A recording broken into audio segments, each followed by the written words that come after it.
I think that children are, if we're speaking with them, if we're engaged with them in a relationship with them, um, they are gaining the elements that they need to learn language and to learn reading. I think the reading decoding skills need to be explicitly taught.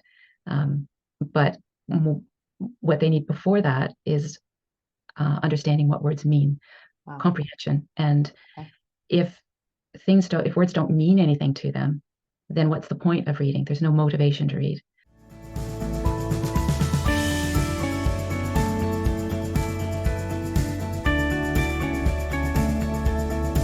Hi, parents. Welcome back to Parenting on Purpose, your podcast for parenting tips and enjoying the journey. So to continue our theme of our neighbors to the north, I have Miss Amazing Susan Ramsay here with us this evening. Susan, thank you for spending your evening with us. Welcome to the show. Thank you so much. It's great to be here. I'm so excited to have you here. Full disclosure, everyone, this is our fifth attempt. We've been having some fun, some fun technological issues today, but that's okay. So Susan, I feel like we've been very well introduced. I know you come to us as a mom and as a new grandma, so that's fantastic, with a love and a focus and specificity on early children's education. So I'm very appreciative of the work that you do. I think that's incredible. And two, I'm so excited for our parents to glean any information from you on just how to add additional support and love to their children at that phase of their life to help support our teachers. So why don't you tell us a little bit about yourself, how you got into this work, and then we'll just go from there. Okay, so I have long worked with young children and with their families in a variety of capacities in childcare, as a family support worker, as an educator in a variety of settings, including kindergarten classrooms. And I guess the sort of my longest chunk of work has been as an early literacy specialist, working with families who have infants, toddlers, and preschoolers, supporting their just things that they can do to support their child's language development and their early literacy skills. Great. And I currently also have an online presence where there's some courses and some resources and articles that I write for parents and for early learning educators as well. That's awesome.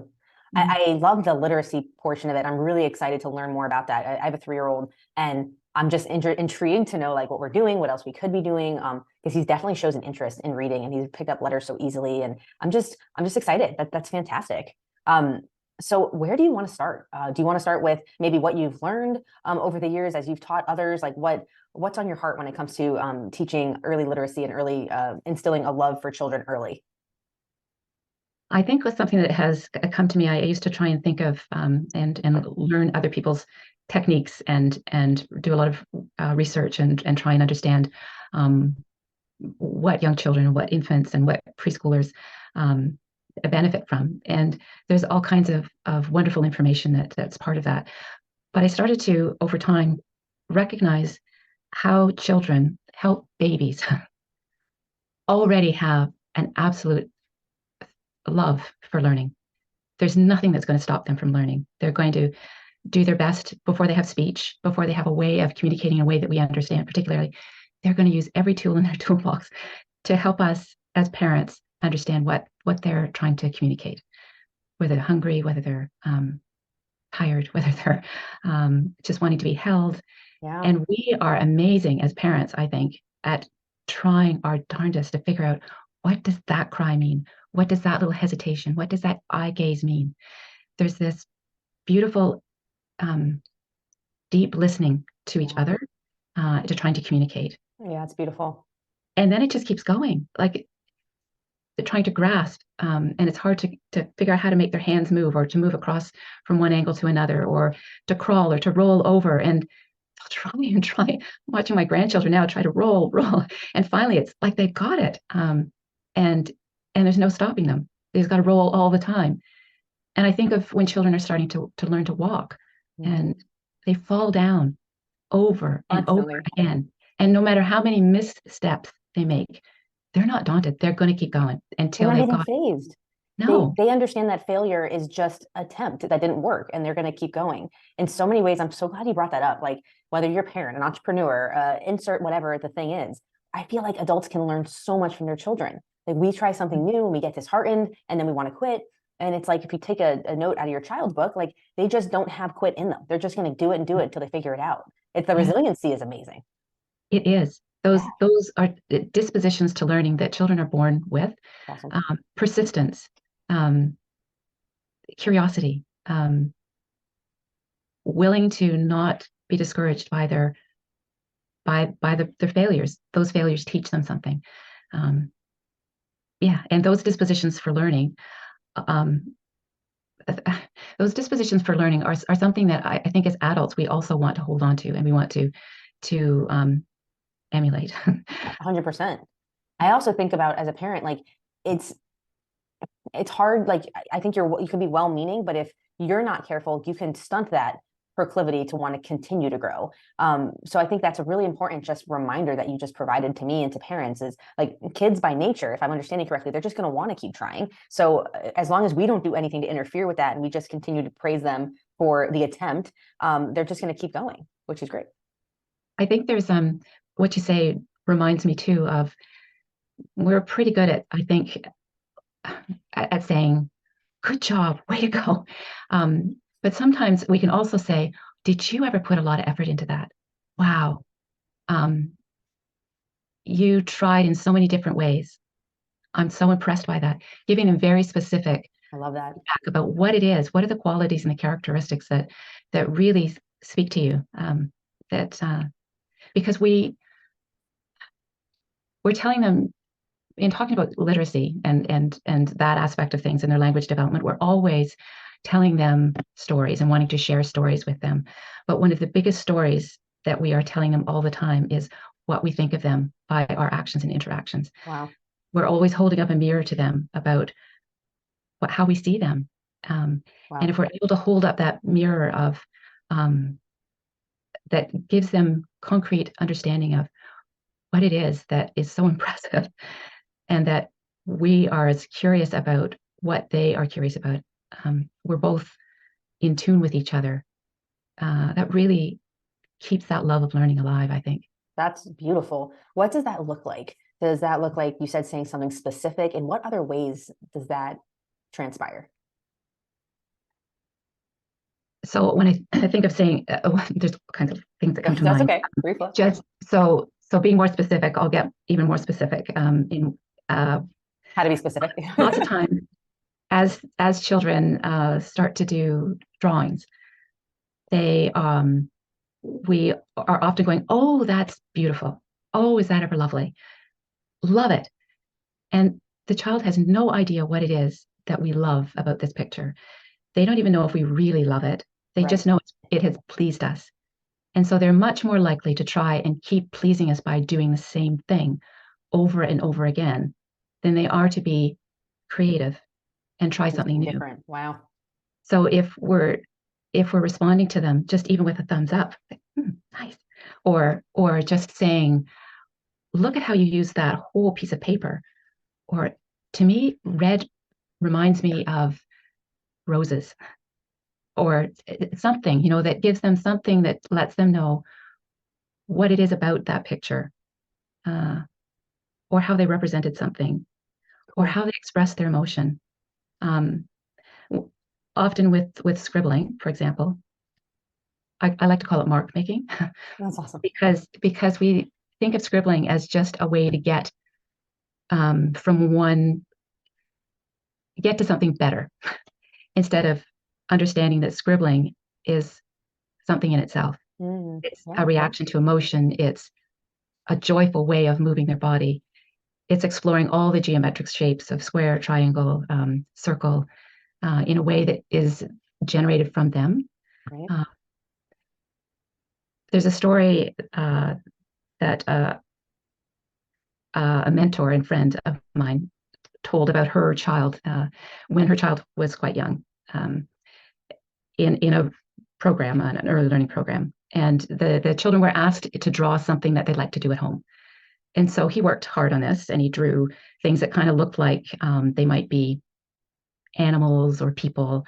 Um, and then when he was just about done, he worked hard on it. He took a black crayon and went all over the top of it so he couldn't see anything that was underneath it again. And the educator said, don't do that. No, it's great. You don't need to cover it up. It's good. But still, they felt like they wanted to post all the pictures that the children had done. Parents were going to be coming in. They wanted to be able to the parents to see this picture, all the pictures, and they were a little bit embarrassed because they thought there's going to be some judgment here about so and so's picture is this really elaborate picture, and here's one that's just this black scribble. But the parent, my friend, had the presence of mind to just say, "Tell me about it." And he said, "Well, we were my favorite thing to do at home was play hide and seek, and I like to play it in the dark." So he had actually layered his story. Yeah, which is actually incredibly advanced. Yeah. I feel that as a parent, and like a microcosm where like Gabriel will be doing something, and or even when my daughter was younger, and it's like, maybe this is like me being a perfectionist, but if it's not the way I think, and I have to just like, it takes everything in me to be like, whoa, it doesn't matter. It doesn't matter if it's in the lines, doesn't matter if it doesn't, like we were just doing an early learning book where we wanted him to draw from the number like 3, 4, 5 to like the number of candles on a cake. And I saw him making a line from one to the other, but he bypassed one level of numbers and he went down to the bottom of page, which was a totally different exercise, but he matched up the numbers perfectly. And it's like the parent in you wants to correct, wants to teach, but if you can find the recompose and just watch, you learn so much. And so I was thinking, I wonder what made him pass that first group and not even consider that as a subset, or that's where my mind went because they're bundled together. But instead, something about the bottom one. And then when I look back on the page, it's the colors. There's colors on the bottom pictures. It correlates to the colors of the candles. And a lot of stuff in their vernacular at this age is color coded. So it's like, I learned something by watching him, but I really wanted to like, and then I had to like step back.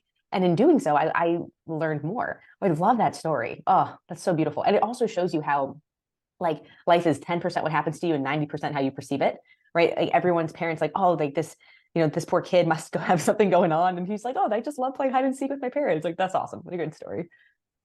I can't help but notice behind you is what do you do with an idea? So I read that with my daughter, who's now 15, and this is saying something in my household because we do not matriculate and keep things, but we have that same book. We've had it for over 10 years, and now we read it to Gabriel, and it's a great book. And so tell me more about that. What is it about it that seemed to just hold her and be meaningful to her for so long? And she's actually the one that wanted to save it, even at the age of like 4, 5, 6, 7, and wanted to read it to her sibling one day. From what I remember from her perspective, because I want to answer the question you asked, which is what made her love it. It's the fact that it starts in black and white and then it breathes life and becomes something of its own.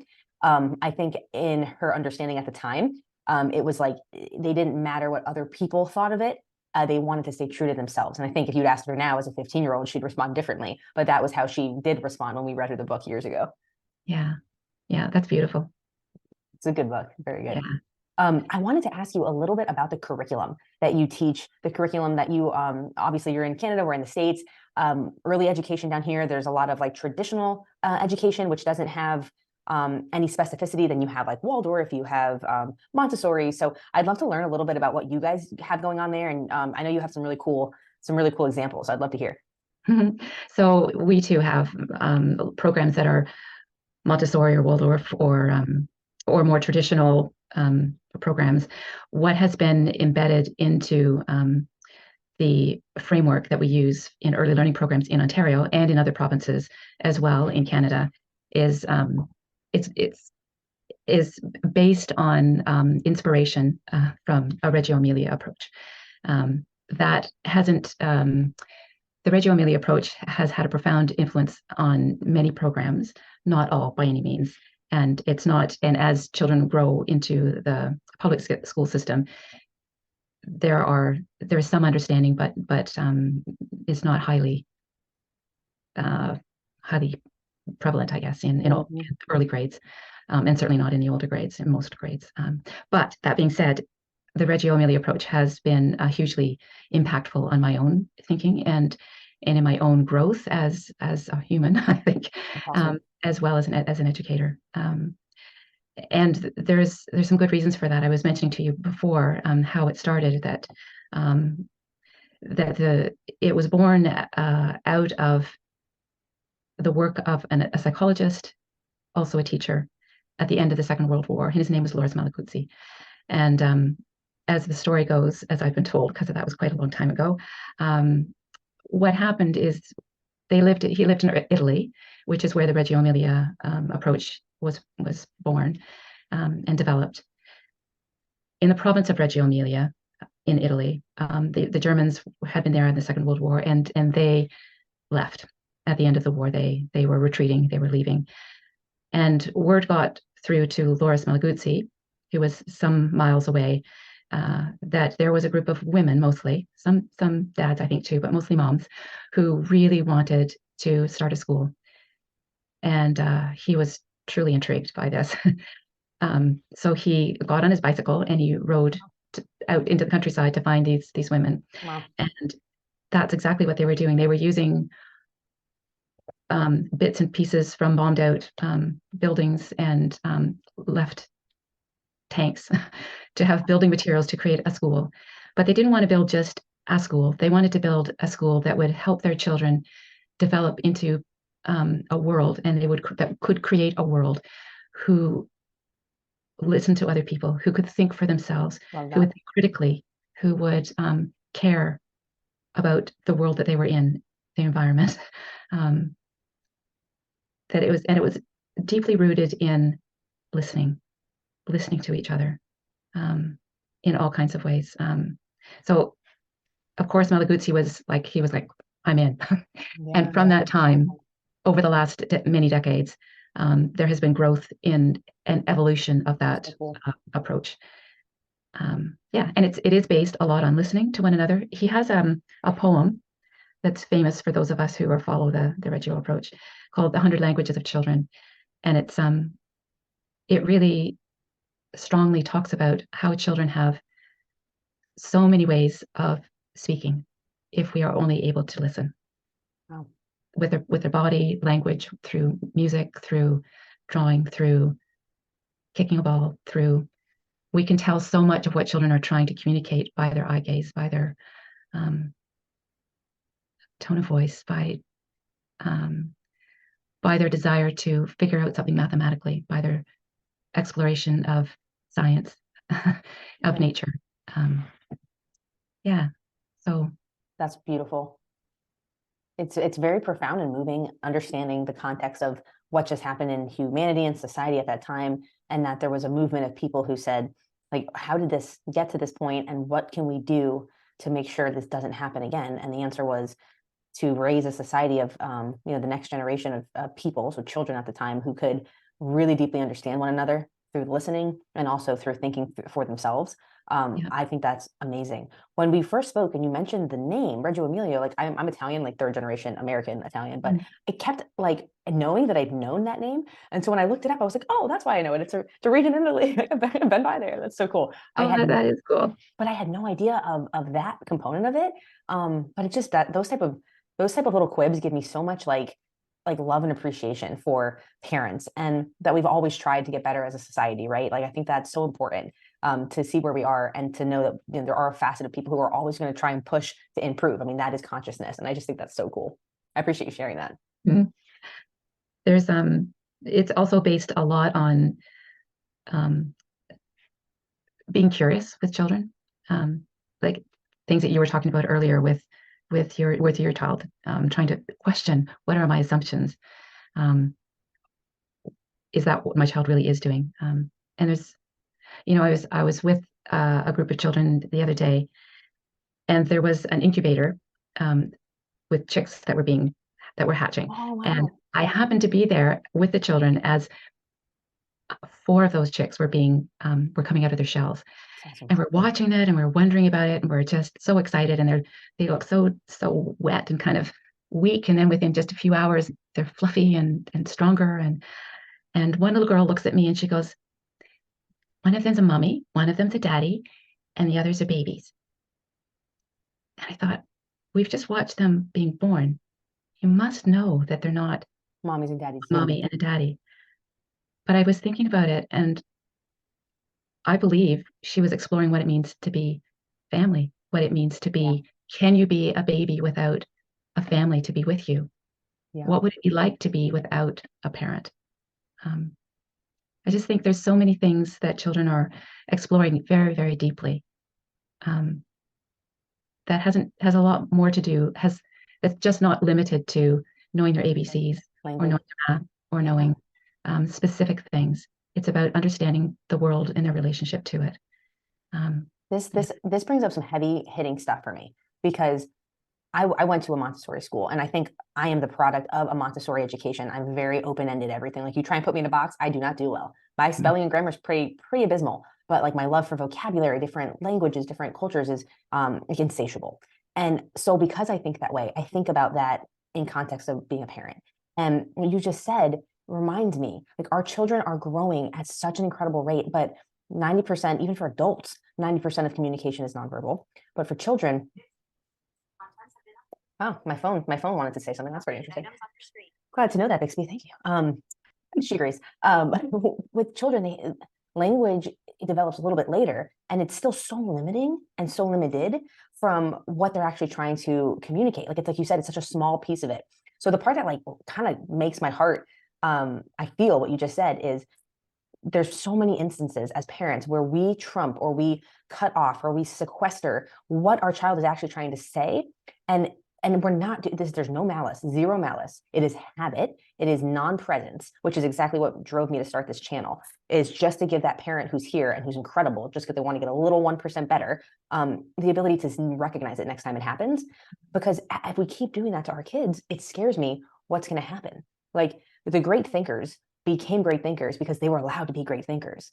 And sometimes I think we're so hung up on societal norms, what society deems as good, whatever, pick attribute. But if our kid doesn't fall into that, we parent them differently, and we don't actually allow their genius to come to fruition. So I don't know, that just reminded me of what you said. And it's like, wow, it's a very, very vivid reminder. Oh yeah. Yeah. I think we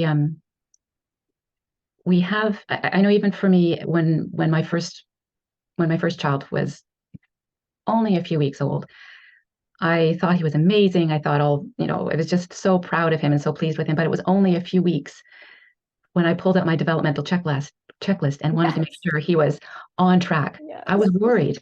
And I get that. But right now, especially after our experiences with COVID, there's a lot of messaging about our children are falling behind. And I keep mulling that phrase over in my mind, because we are living in a world that is changing incredibly fast. We've got digital tech. We're communicating now from two different countries about a topic.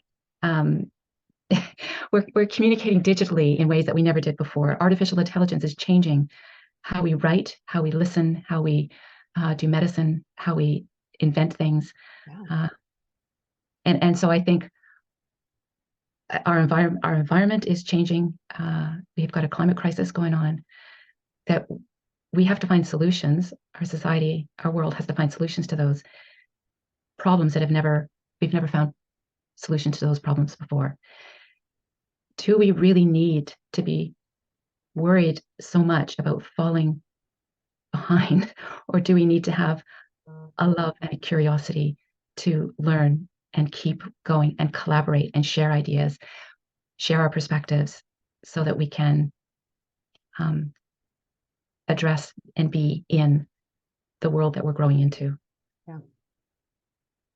Two things come to mind when you say that. One is the Einstein's quote that you never can solve a problem with the same level of thinking that got you into the problem. Right. And the second is that when you make decisions or actions out of fear, you are limiting your potentiality to the result of those decisions. Now, the interesting thing is we being like the parent generation, are the ones setting like those impositions for our kids. So that's incredible, because now they have to come into a world where they were taught at like a lower level, right? They're like, I was having a conversation with this, they're level 10 humans, but because of the conditioning, they're thinking at like a level 4 or 5 by the time they're grown-ups, and now they have to solve level 10 problems. It's a very interesting time for sure. Yeah. That's amazing. Yeah. Can you tell me a little bit more about what elements of that curriculum you implement into your teachings, and how that all looks? So it's a very layered kind of curriculum. It's not even a curriculum, it's an approach.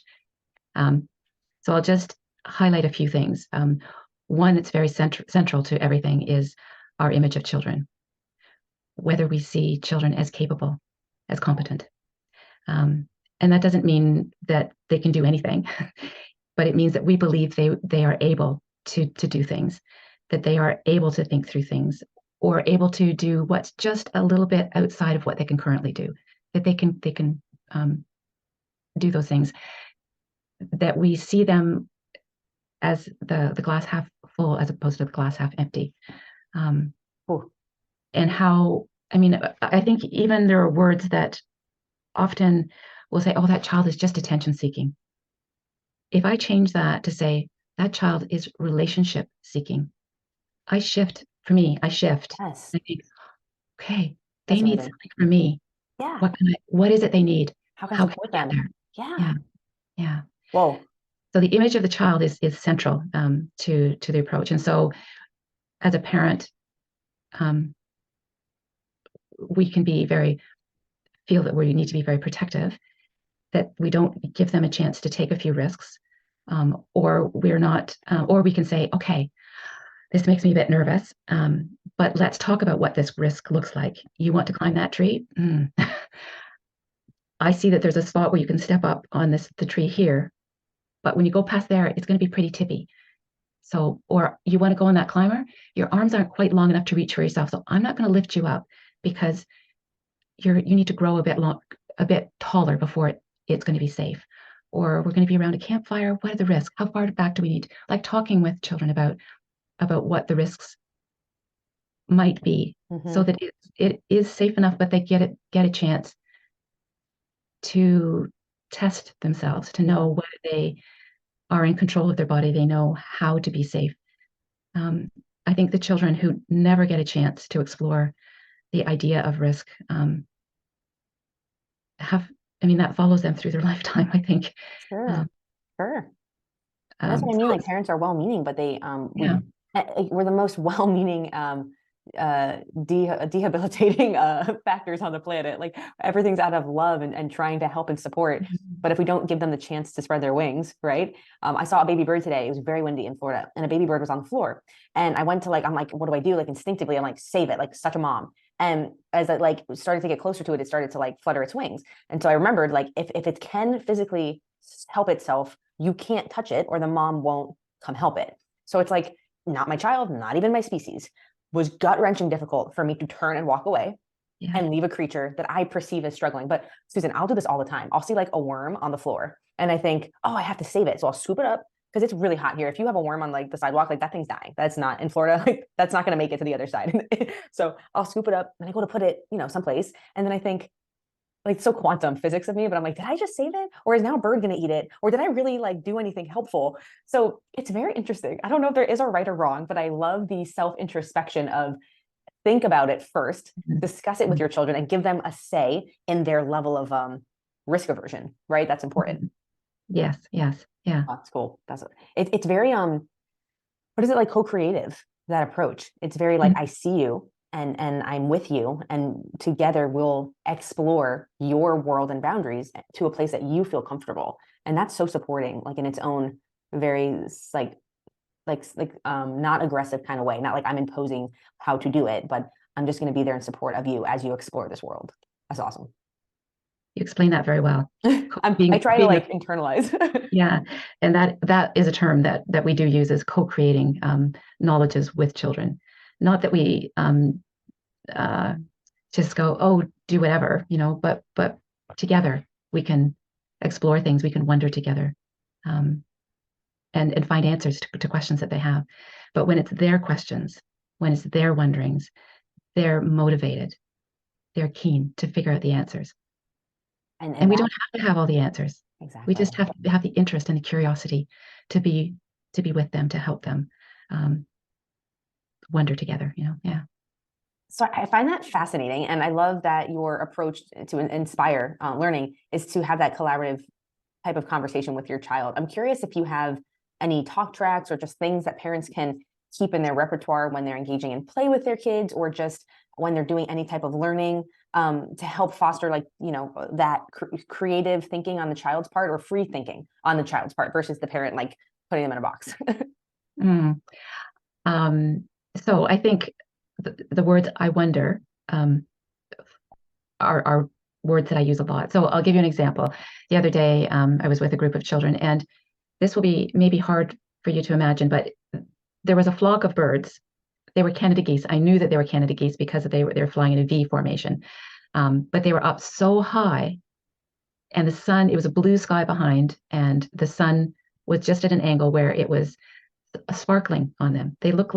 Um, they look like bits of tiny stars in the day sky in the Cool. shape of a V. And the kids noticed it first. And they go, "Oh, look." And I said, "Oh, wow." I just entered into that. "Oh, that is beautiful." And we're both like, and then I asked, "What do you think it is? What could it be?" And there was all kinds of theories. One person thought it was, you blow bubbles and blow and thought, "Oh, it's someone's blown bubbles up, like way up in the That's sky." awesome. And another child thought it was um, a fairy dust. Oh, love. And another child thought it was something you blow on to make a wish, like dandelion fluff. And the point of that wasn't to learn what it was. It was to enjoy the beauty and the moment, to be Mm, together in that, each marveling at it. Um, and I think that's the attitude of what we might want to do as parents, that's great. is to be able to slow down enough. And it's so hard to be able to just wonder. Hmm. It might look like so a child has drawn a picture or mark making. Mark me. So, and you might just say, "Oh, I see that you've done this. Tell me about it." I've had a child. There was one child who it sticks in my mind because it's been a couple of years ago, but I was just in that child's classroom for a half a day, and he'd been making some things over and with some construction paper. And so it was time for me to leave. And I just kind of waved goodbye to him. And he rushes over to me. He said, "I've got something for you." And Mm. so I said, "Okay." So I went over to where he was. And it was probably about this size of blue construction paper.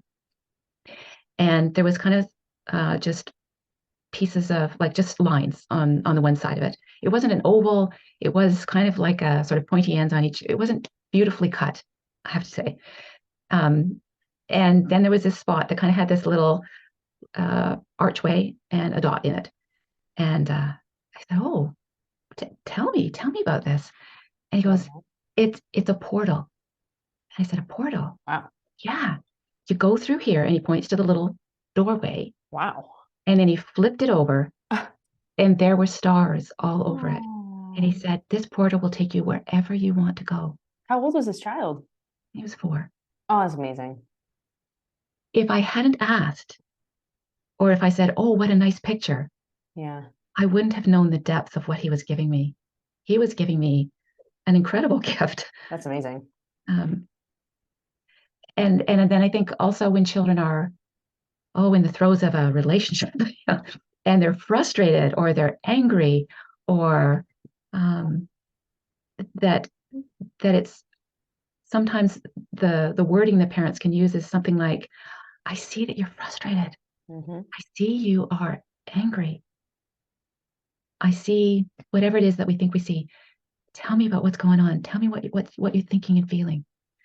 And it can reveal a lot of things. Whereas if I didn't ask that first, I would assume that I knew what Hmm. the problem was and try and use this as just a way that I would, well, go talk about it or whatever, or Yeah. share or whatever it is, instead of bringing to them a curiosity about what is really going on. Tell me what you can. Tell me what you can. I love that. What I'm gleaning from this is even in your questioning, your line of questioning is expansive. It's not like coming to a finite point. So you didn't say with the art which I've done and I've seen, you didn't say what is it? Tell me what it is. You Right. said, tell me about this. We're not trying to like make them conform their incredible depth and multidimensionality into like such a finite thing. It's tell me about this, meaning what does it mean to you? I really love that.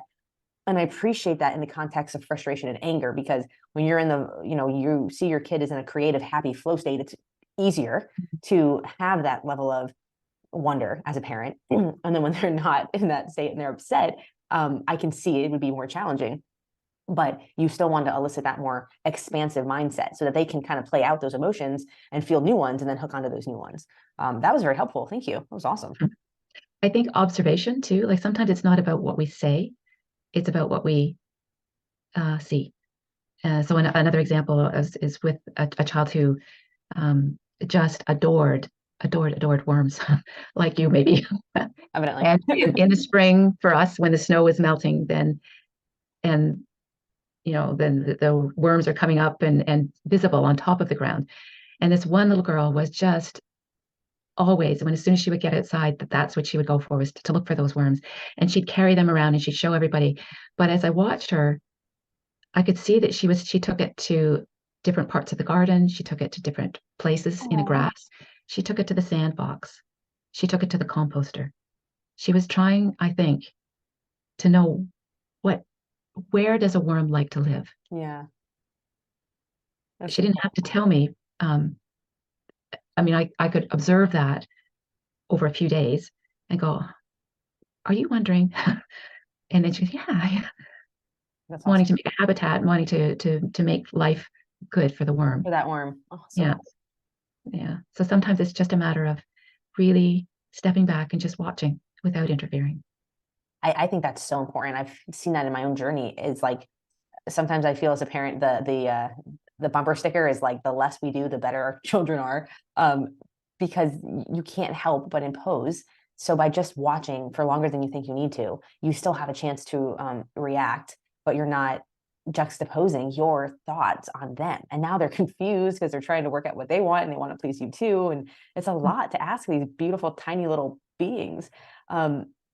A lot of your examples have been around nature and outdoors. So I want to ask about what are some of the environments that you think are conducive to helping children learn or develop the love of learning, whether that's indoor or outdoor, and what are some like things parents can do, or environments they can put kids in so they have that explorative kind of playground. Yes. I am outdoors is big. Like I think our relationship to nature and the world, the natural world, will flourish if children have a chance to develop a relationship with them, which is harder to do if your understanding and knowledge of nature is um, through only through books, only through technology, where we have information about them. Whereas if they're building a home for a ladybug or whatever, or feeling the bark of a tree, or watching the clouds and trying to understand what clouds are communicating in their darkness or in their lightness or in their fluffiness or whatever, it becomes a relationship. So relationships are big, not just with other humans, but with non-humans or more than humans. Indoors environments, I think there's been lots of understanding and research to say that calmer colors, less stuff, so that children can really engage deeply in things that don't have only one way of using them.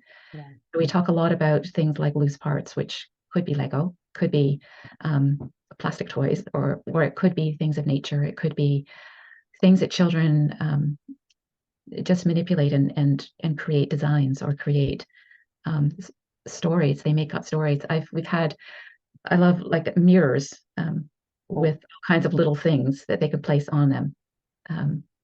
Bells, feathers, little wooden figures. And I found it interesting to see how some children will create a whole story. Some will create a maze. Some will create an artistic design, and it's all of it's learning in a different way. This is awesome. What if your child, like we all go through phases. So what if your child has like a propensity or proclivity toward like a certain type of toy? Like my son is all about the monster trucks, and he definitely will play with other things. Like, well, I am very much in the theology of one or two things out, let them play with that, then we put it away in the closet. We bring something else out the next few days, just so they don't get overwhelmed.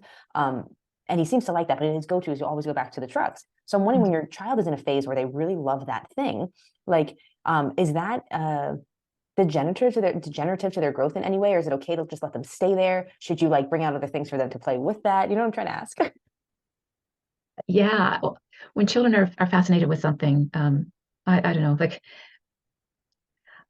I would be bringing out things where they could play with slopes and Yeah, with like playing with those trucks with it in with different other ways in ways. different places and imagining things in different ways. Cool.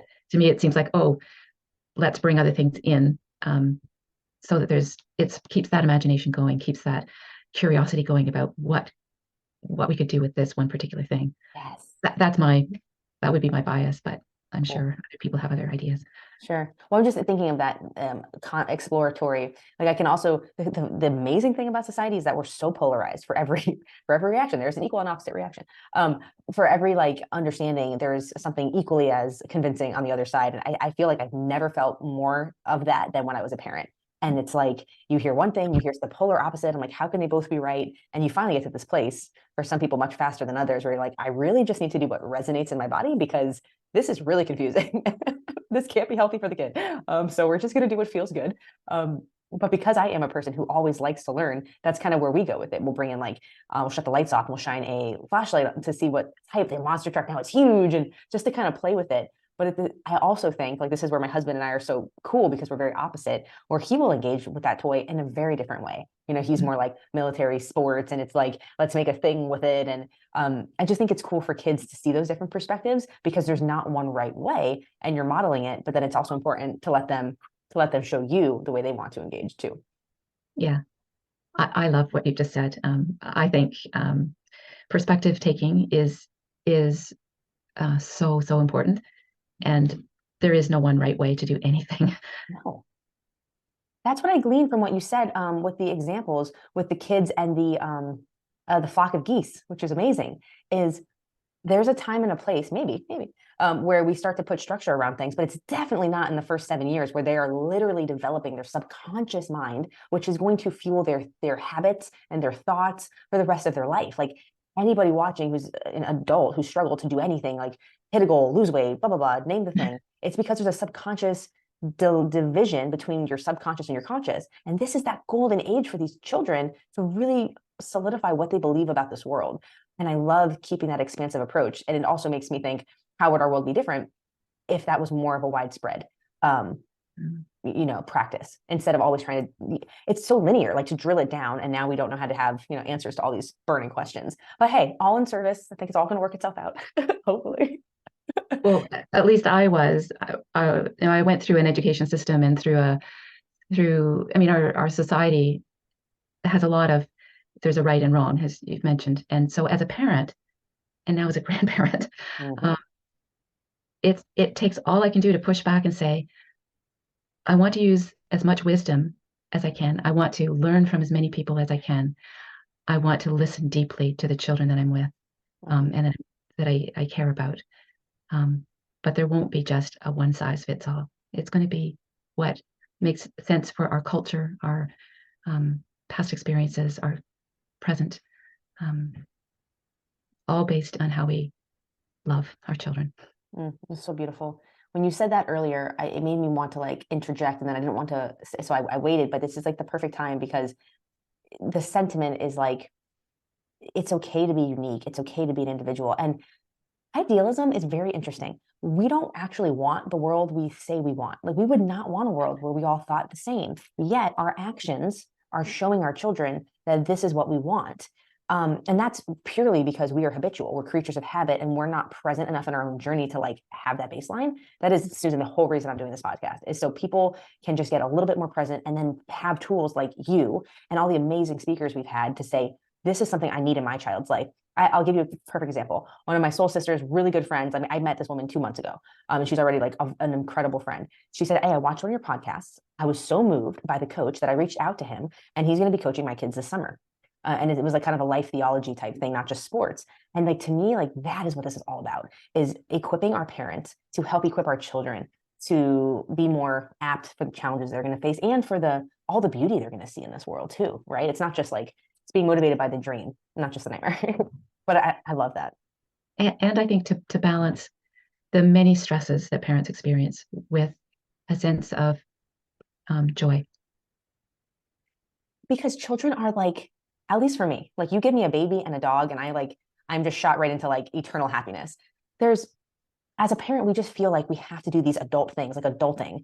But if you really allow yourself to play, is that not the most fun you've had all day? Like that cover letter, the sale thing, the whatever you had to do, had to write that chapter in the book. What gave you the most joy out of our day? That's what I mean. Like we're so habitual that we think I need to sweep the floor. I have a neighbor and a dear friend who's not American. They're from Czechoslovakia and Spain, and I love having the perspectives of not Americans because it's just such a great mirror to be like, look, here's where you are. Because she's like, I don't want to be cooking dinner.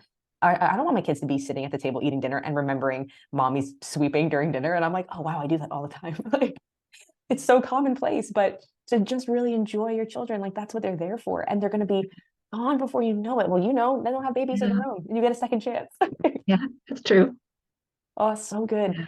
My mom, who now helps with Gabriel a few days a week, said like my favorite part of this is I feel like I'm raising you again. Like I see you through him, that same like lust for life, just but it is in his own exquisite little package. And it's just, she has multiple grandchildren, but this is the first time that they've been so close in proximity. So she gets more time. We're very lucky in that way. We also planned it very diligently in that way. Because she's like you, she's an educator, she's a teacher, and she's just a lover of people. But that was so cool for me to hear that. Like, I'm so excited to be a grandma one day for that reason. Awesome. Susan, can you wrap all this expansive, play, fun type of conversation back to early literacy? And what are some things like parents can do if their children are in that younger age, now that we want to start giving them like a structure around reading, or maybe not a structure, maybe it's letting them free learn. I'd love to hear your thoughts on that. So stories still play big in my interactions and my love of being with children. And stories are a perfect place, whether they're like board books for infants or rhyming books or books about nature. Their books are places where you can stop and not be worried about drilling them about what the content is so much as sort of looking at entering into the story and seeing where they're fascinated, where they want to spend time, and just exploring the pictures, exploring the ideas within them. Oh, it's good. And I'm thinking even stories about nature are filled with not just a relationship building for being in nature, but as well as that, they show all kinds of character that are valuable to children too. Yeah. I'm thinking of like a butterfly. You were talking about the baby bird, and that reminded me of the stories of butterflies that have to break through the cocoon, and they have to struggle. If they don't struggle, they won't be able to have wings that are able to fly. Right. And some of those ways in which nature rebirths itself are just wonderful things to explore with children too. Mm. So the language, I often encourage people to just, when they're reading stories, have them familiar with the stories. If they want, we read them over and over again. And the ones that they just can't get enough of, there's a reason they can't get enough of. There's something in it. And then just pausing and commenting and waiting for children to talk. How is this story relating to their lives or what they're wondering about? Awesome. I love that. And then I guess I also think, so that's the stories that we share with them. Then there's the stories that we tell them that I kind of mentioned at the beginning of, I think, of our podcast, of how much our stories, of how we see them play into their lives. 1,000,000%. It was almost trippy the first time you said that. My brain goes to quantum physics. Like, you are the observer and your thoughts about what you're observing shapes reality. And I've never had that connection before when it came to our children, but it's almost like a self-fulfilling prophecy that when you think of something about your child, now you're looking with reticular activating system, you're looking for evidence to prove that thought. And that can be really good and really scary. So you have to be very mindful I know. of that. Mm-hmm. Man, Yeah. I'm telling you, parenting is not it is by far the coolest part of ever being a human being. Save falling in love, but it is the same as falling in love. But man, it's like such an internal journey of growth. It's crazy cool. It's so cool. Singing is also something that it helps children. It slows language down. You said singing? Singing. Singing. Singing. Yeah. So whether they're little nursery rhymes or whether they're other songs, but it slows language down as young children are learning language. That's It awesome. helps them feel the syllables, the beats in words.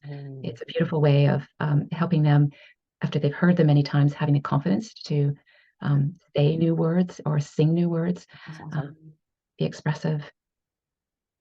I love that. I also think we're energetic, we're vibrational. So as you said earlier in the poem that you paraphrased, there's like 100 ways to listen to your children. You're taking the pressure off of them to try and like come on this way that they might not be able to say it intellectually, but they know there's a lot of pressure around their ability to perform in this way.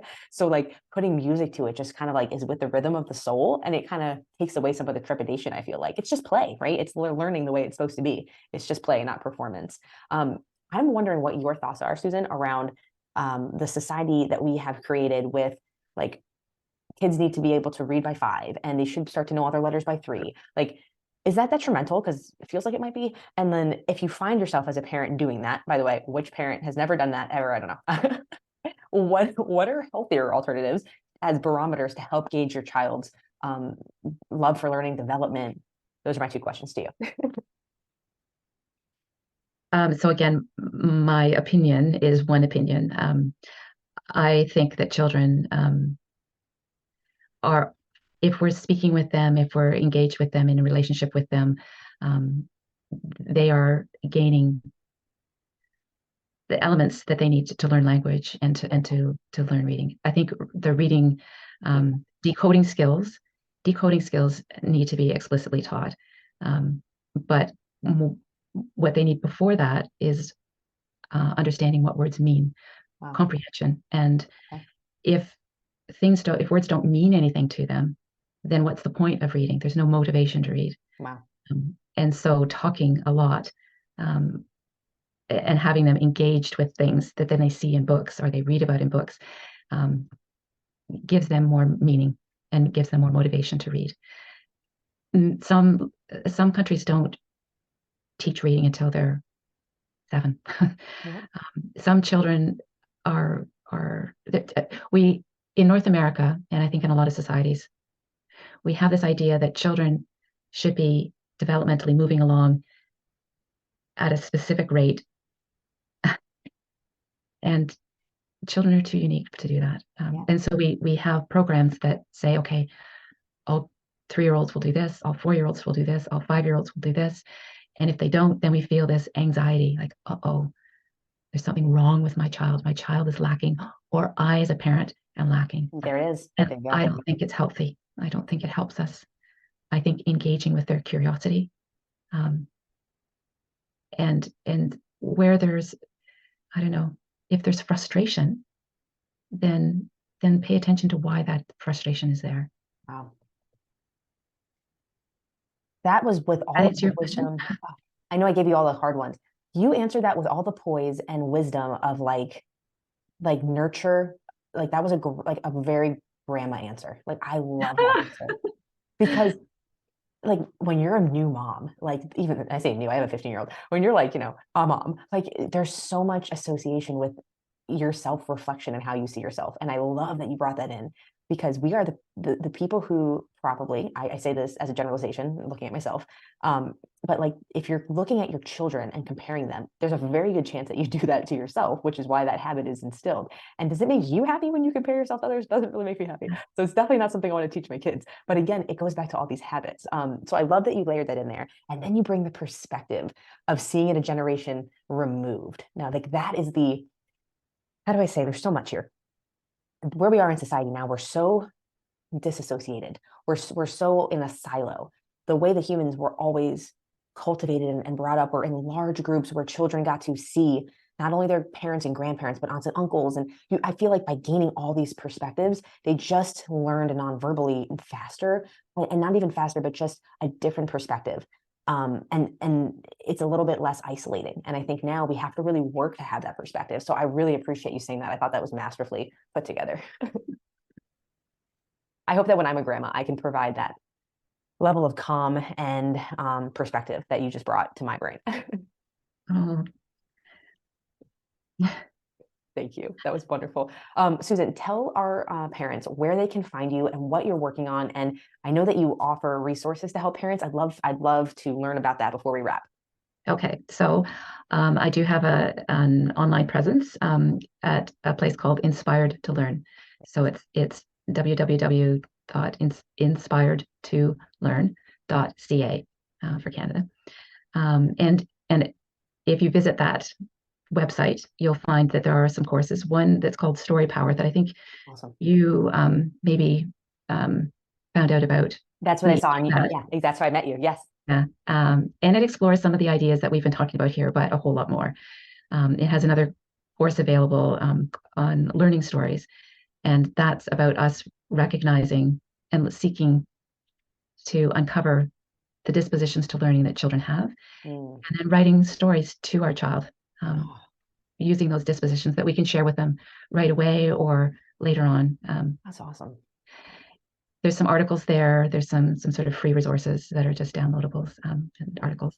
But that would be one way. And there's a Facebook page for Inspire to Learn as well that you could always get in touch by email through the website or by messaging me through Facebook. Yes, you're Yeah, very receptive to that. So thank you. yeah. It's Go ahead. No, please. I was just going to say it's been such a pleasure to have this opportunity to visit with you and to explore these ideas that I, as a parent, have experienced and struggled with, and and just with that focus of looking toward creating a world that's good for our children, with our children. That's amazing. So thank you.